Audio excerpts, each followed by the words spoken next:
एक और बड़ी खबर के हवाले से आपको आगाह करते हैं। एक बड़ी खबर जम्मू के हवाले से, जहां जम्मू की नई बस्ती के दुकानदार भूख हड़ताल पर हैं।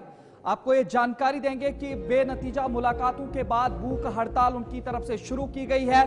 जिस तरह से 30 दुकानदारों को बेदखली के नोटिस मिले हैं जम्मू के अंदर और अब ये लोग भूख हड़ताल पर बैठे हैं। आपको ये भी बताएंगे इन्होंने कई मुलाकातें भी की इस सिलसिले में, लेकिन उसके बावजूद भी कुछ हल ना हो सका, जिसके बाद अब ये भूख हड़ताल पर बैठे हैं और 30 दुकानदारों को बेदखली के नोटिस इस सिलसिले में मिले हैं। इस सिलसिले में आपको ये भी जानकारी देने की कोशिश करेंगे कि एलजी इंतजामिया की जानिब से इस सिलसिले में यकीन दहानी भी कराई गई थी, लेकिन इनका यह मानना है कि जो इंतजामिया है उनकी जानिब से इसे नजरअंदाज किया जा रहा है। और ये सीधी तस्वीरें जहां पर आप बिल्डोजर आप देख रहे होंगे, जेसीबीज देख रहे होंगे, और इस सिलसिले में अब ये लोग हड़ताल पर हैं। जम्मू के नई बस्ती इलाके के तकरीबन 30 दुकानदार हैं जिन्हें जम्मू पठानकोट हाईवे के सतवारी बिक्रम चौक सेक्शन की तौसी के लिए हाईवे अथॉरिटीज़ की जानिब से इन्हें बेदखली के नोट्स मौसूल हुए थे। ताहम इसके बाद उन्होंने इंतज़ामिया तक भी गौहार पहुँचाई कि हमें इसके बदले मुतबादल ज़मीन फराम की जाए, मुतबादल दुकानें फराम की जाए, ताकि उनका जो रोज़गार है जो कई सालों से चल रहा है वो मुतासिर ना हो।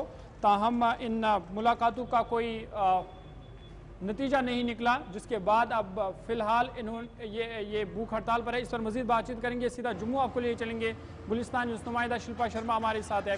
शिल्पा, बहुत शुक्रिया ज्वाइन करने के लिए। जिस तरह से हम तस्वीरें भी देख रहे हैं कि एक तरफ से बिल्डोजर दिखाई दे रहा है तो दूसरी तरफ से जो दुकानदार है वो अपने दुकानों के सामने भूख हड़ताल पर बैठे हैं। क्या अभी तक इनको कोई यकीन दहानी कराई गई है या मुतबादल क्या है? क्या अगर इनको दूसरी जगह दुकान फराम किए जाते हैं तो क्या इनका मुतालबा है, और क्या अभी तक इनको कोई आश्वासन मिला है इंतजामिया की जानिब से?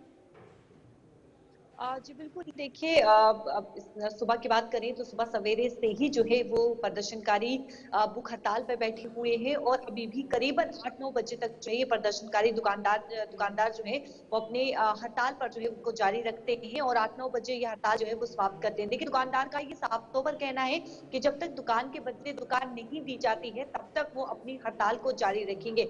हालांकि देखिए, चीफ मिनिस्टर उमर अब्दुल्ला की बात करें तो उनसे जो है वो भारतीय जनता पार्टी के विधायक भी उनसे मिले थे और उन्होंने ये साफ तौर पर कहा था कि इस पर जो है यानी कि संज्ञान जो है वो लिया जाएगा। इस पर जो है जिस प्रकार से उन्होंने कहा कि फाइल अगर उन तक पहुंची है तो उसको प्राथमिकता जो है वो जरूर दी जाएगी। भारतीय जनता पार्टी का ये साफ तौर पर कहना है कि जब तक जो दुकानदार मांग रहा है, प्रदर्शनकारी मांग रहा है, यानी कि जो उनकी डिमांड है उनको पूरा नहीं किया जाता है तो तब तक जो है वो भारतीय जनता पार्टी यानी इन्हीं के साथ रहेगी। और अगर चीफ मिनिस्टर के द्वारा या फिर एनसी के द्वारा जो है वो बड़ी जो डिमांड की जा रही है उसे पूरा नहीं किया जाता है तो अलग रणनीति भी जो है भारतीय जनता पार्टी के द्वारा जो है वो अपनाई जाएगी। फिलहाल इस समय की बात करें तो प्रदर्शनकारी दुकानदार जो है वो प्रदर्शन पर बैठे हुए हैं, वो लगातार मांग कर रहे हैं कि उन्हें दुकान के बदले जो है वो दुकान दिया जाए। हालांकि देखिए, जो दिल्ली अमृतसर कटरा एक्सप्रेस वे है उसका जो काम है वो इस समय जारी है। आप देखेंगे बड़ी बड़ी मशीनें वहां पर लाई गई है, जेसीबी और बड़ी बड़ी मशीनें वहां पर लाई गई है और काम जो है पूरी तरीके से की जा रहा है। लेकिन इंतजार है क्योंकि जो दिल्ली अमृतसर कटरा एक्सप्रेसवे का निर्माण कार्य है उस कार्य के बीच में ये दुकानें भी आ रही है। हालांकि इन दुकानों की अगर मैं बात करूं, इनकी जो जमीन है वो नगर निगम की जमीन है और इस पर साफ तौर पर अथॉरिटी का ये कहना है कि उन्हें जो है मुआवजा दिया जा रहा है, यानी कि जितनी जो दुकान का जितना एरिया जिसका है उतना जो है वो मुआवजा उस दुकानदार को मिलेगा। लेकिन दुकानदार साफ तौर पर उस मुआवजे से इनकार कर रहा है। उनका कहना है कि कई सालों से वो अपना कारोबार कर रही है। बहुत बहुत शुक्रिया शिल्पा शर्मा जानकारी देने के लिए। तो शिल्पा जानकारी पहुंचा रही थी कि एक तरफ से हुकूमत की जानिब से अब ये मुआवजा भी दिया जा रहा है दुकानदारों को, लेकिन वहीं पर अगर बात करें तो वो इससे इनकार करें और साफ तौर पर आज एहतजाज भी हुआ। लेकिन एक तरफ से आप ये देख रहे हैं कि ये जो कौमी शाहरा बन रही है इसी पर ये दुकानें उठाए जाने के हवाले से नोटिस भेजा गया है, लेकिन दुकानदारों को मुआवजा दे जाने के हवाले से जो यकीन दहानी कराई गई थी उसके बावजूद दुकानदार इससे राजी नहीं है, क्योंकि उनका मानना है कि उनका कई सालों का ये जो बिजनेस है या उनकी तिजारत है इस पर काफ़ी ज़्यादा असर पड़ सकता है और उसकी वजह से इनकी फैमिलीज़ को भी काफ़ी ज़्यादा बहरान का शिकार होना